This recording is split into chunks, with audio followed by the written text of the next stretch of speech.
wait. One big part I have to tell you before I go on here. One very important part, and it was a stipulation that before I even tell you this, like it's some big deal, because it is. See, what is it? Gandhi once said, it doesn't matter if only one person in the world knows the truth. That makes them more powerful than everyone else in the world. So, God forbid that one of these times, one of my videos gets out to people who need to know instead of people who don't need to know. Hi, I know you watch. And they take it the wrong way, just like the Bible. Because it's the one who controls perception controls the world. So I want you to control your perception. I want you to understand. I am painting you a picture, but I'm giving you a design of what I am seeing. It's a metaphor, but it's not a metaphor. In other words, it's true. What I'm going to be saying is going to be true, but it may not be and probably won't be exactly the way I'm saying it. He's going to be damn close. He's going to give proper warnings. He's going to give perfect examples, but he may be off on this or may be off on that. I'll give you an example. Right when I woke up, I got hit really hard with a lot of amazing psychic abilities that I thought were the coolest things in the world. And I had one friend that would always shoot me down. She would always shoot me down, but in the funniest ways. I could go up to her and be like, "Is Susan buying a new car next week?" "No, why should she buy a new car? She just got a new car." "Susan will be buying a green Buick next week." "What are you talking about?" Okay, so that would be my prediction. A week later, "Has she bought the green Buick?" No. But she got a red Oldsmobile this week. She got a new car. It's weird because she just got a new car last week. I'm all, Do you see I have the power, I'm psychic." She goes, "No, you're not. You said she was going to get a green Buick. She ended up getting a red Oldsmobile." I'm like, "But you said she wasn't going to buy a car." So I was always off a little bit. You see what I mean? But was I or was I not? Maybe there's a reason I'm not giving you the exact details, or the exact details are not given to me. Sorry, I'm smoking. You do it a lot when you're an angel. Trust me. You do a lot of things when you're an angel. I'm an archangel. Get it? An archangel. Inside joke with us. But one of the stipulations is that you know, and I was just reminded of this part. It's important to know. I'm giving you data only. I'm just giving you the information as I'm reading it off the schematic as it comes across my mind or as it flows in through me. That's why I talk so fast. It comes so fast. If I slow down, it'll mess up my reading. I can't read right. I can't read or write. No, I used to be able to write this down. I can't do that anymore. And most of this came in the 1990s when I started my company, Depression. I started a company called Depression Concepts, and I had ads and everything. Now, that was a little different than Porn Star and Fresh Jive and Massimo and all them, because depression really wasn't that cool back then, but I knew something. I knew something based on a lot of the pain and suffering I had been through in my life as a middle-class white kid. And that was that many of these creative ideas, many of these revelations come in those moments of being alone, not distracted, of being within yourself. And sure enough, it turned out that if you looked at the most creative people in the world, from musicians to actors to writers, all of them had one thing in common that was not common in the general rest of society, and that was they all suffered from severe depression or had killed themselves. That includes people like Abraham Lincoln, who tried to kill himself as a kid, Winston Churchill. You'd be stunned at the people who had been suicidal and depressed if you knew now. See, it's cool when you're a superstar.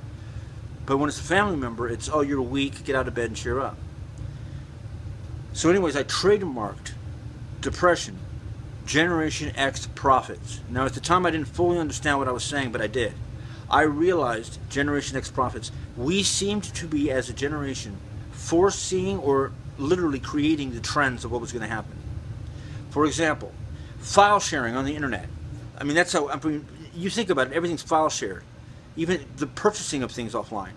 Okay? That was created by us. Napster. They got him and they sued his ass.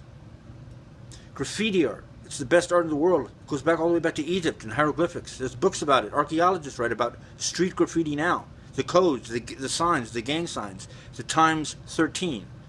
You know, the bad luck. Or is it bad luck? Because in ancient numerology, do you know what 13 means? The number 13 means real. It means the real ones. And we are the 13th generation. That's the X in the X Factor. We are the 13th generation of the United States of America.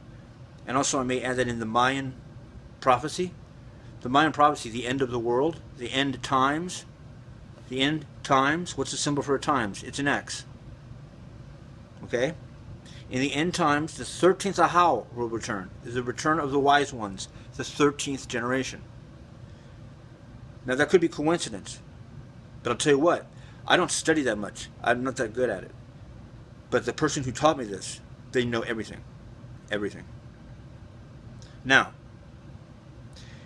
there's codes. There's other ways I can learn these things. And this is one of the secrets that we did not want revealed. Why? Well, there's secret societies out there. And keep in mind, a secret society is not a group of people who are remaining secret. A secret society is usually a group of people who are very famous, but they have secrets kept. And so one of the rules is, once this all gets out there, we cannot keep the secrets. And you're seeing the beginning of this now. We cannot keep the secrets of what we know. All right? One of the ways you know who you are, at least in the metaphoric sense of an angel or someone religious, whether it's the Quran, whatever it is your middle name. Your middle name tends to identify. Why? Well, the word angel or angelos in Latin means messenger, aka the middleman. Okay? I had a company called Depression, Generation X Concepts, about how depression creates creativity. My logo was the Unabomber. All right? A guy in a hoodie, like a riot guy, like at Occupy. Okay?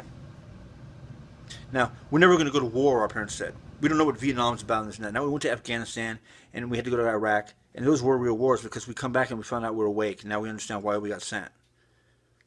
But like the man says, we are going through a war, a big war right now, and it's an unseen war. It's like a spiritual war. Now, I would believe that long before this came out. But this is basically how you get your science, if it turns on. Well, it won't. But what I was going to say was the speech in Fight Club, where Brad Pitt says, I look amongst Fight Club and I see the brightest faces I've ever seen in my life. And I also see squander. I see a generation that is the middle children of history. The middle children of history. We have no great war. We have no great depression. Actually, he says, our great war is a spiritual war. Our great depression is our lives. We have all been raised on television and movies telling us we were going to be rich and famous, and now we're finding out we're not, and we're very, very pissed off about it. It's the Tyler Durden speech in Fight Club. That's us. But keep in mind, don't get pissed off about it. Why? Because we keep it real, and we're going to have to keep it real. Because some people are going to be very, very pissed off when they find out that we aren't slackers. We just keep it real. That we are not all about money, that we are not about materialistic things. We are about ourselves. We have not diverted our true allegiance and loyalties away. The friendships and bonds that our generation have are the strongest that exist ever. I mean, this is coming from sociologists who are in different generations, trying to explain that in every category where we get dissed, we're basically the best. They even pointed out that when we were starting to be born, our generation was being born, that was when all the movies like Exorcist, The Demon Child, The Omen, all these movies came out. All of these negative movies that portrayed a certain group or age group as negative came as we grew up and as we developed. And our heyday was definitely the 90s. Definitely. And it was interesting to see Woodstock because you had peace and love at the one. And then we had $10 for a bottle of water. And they tried to starve us there. We saw commercialism. We burned the whole fucking place down. MTV hated it, but it was a perfect example of how things go. Now, I knew this generation was going to have something big to do. I thought it was maybe the Occupy movement. That was the biggest amount of people ever to turn up for protesting that you can have a job. And then we have people out there saying, these guys need to get work. Our work is to protect you. We work very hard. We're not slackers. We've been screwed big time by the system in more ways than you can imagine. And I'm not just talking about white folk. Why do you think all the suburban kids listen to music from the ghetto? They call us the Wiggers. So we would know it's like a form of communication, like a code. Our generation, maybe in fact, Generation X may be the first generation that actually increases in number after we've all been born. 85.5 million strong, the biggest in the country. We may go up to 99.5. You know why? Well, because immigrants, the Latinos, are coming here from Mexico, and we don't consider it separate. We don't consider them illegal aliens. We consider them part of our family. So they would be part of our generation as we are part of theirs. That's never happened in history before either. You're never going to catch anything like this in any other generation. It's the first time it's happened in a very, very, very long time, and it is historic. Now, to say that's pretty arrogant. Now, I'll tell you one thing. One thing I've seen is that our parents who think we're all fucking bums, and by the way, because of the economic disasters that we've been put through because of their mistakes, this is not my words, 31%